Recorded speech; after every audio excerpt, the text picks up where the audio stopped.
Tiger Woods making it official. The game of golf will have to go on without him and its biggest and most bankable star. The PGA reacting to Woods' self-imposed indefinite hiatus, saying, quote, "We fully support Tiger's decision. We look forward to Tiger's return to the PGA Tour when he determines the time is right for him."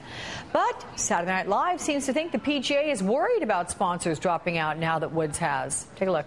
I think the PGA Tour will be just fine without Tiger Woods. It's the eye of the tiger.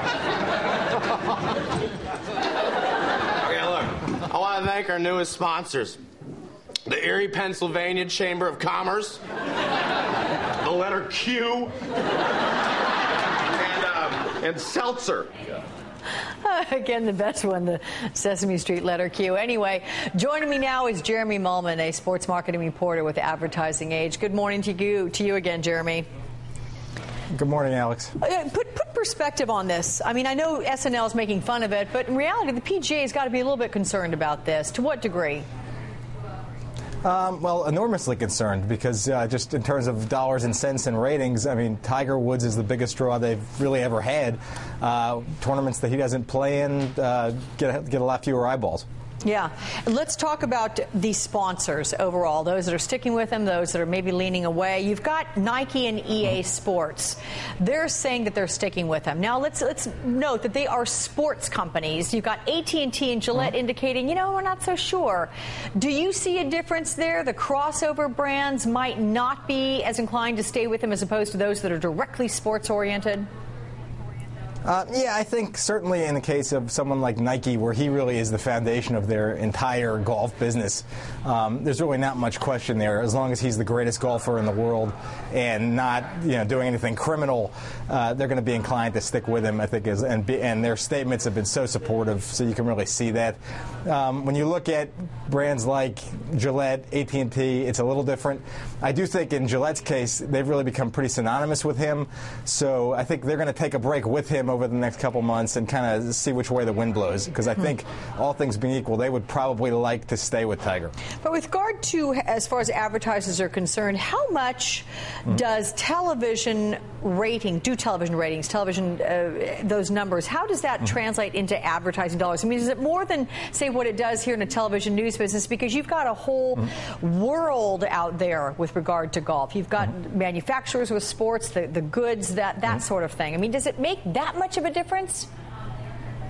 It does, because the reason why all these brands want to be involved in sports is because they're looking for eyeballs. I mean, we live in a time where there's TiVo, time-shifted television viewing, media is fragmenting constantly.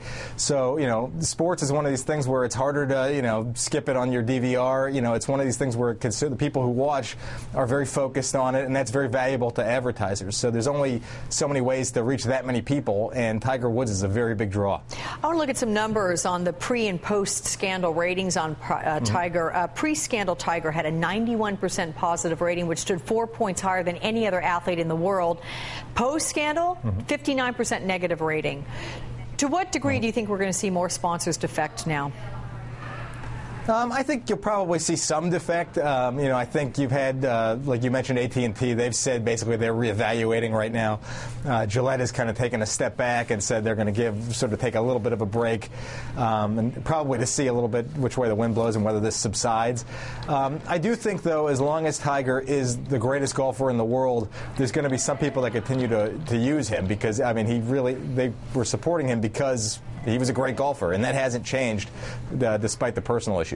$110 million a year, though, in sponsorships for Tiger. Are those days over?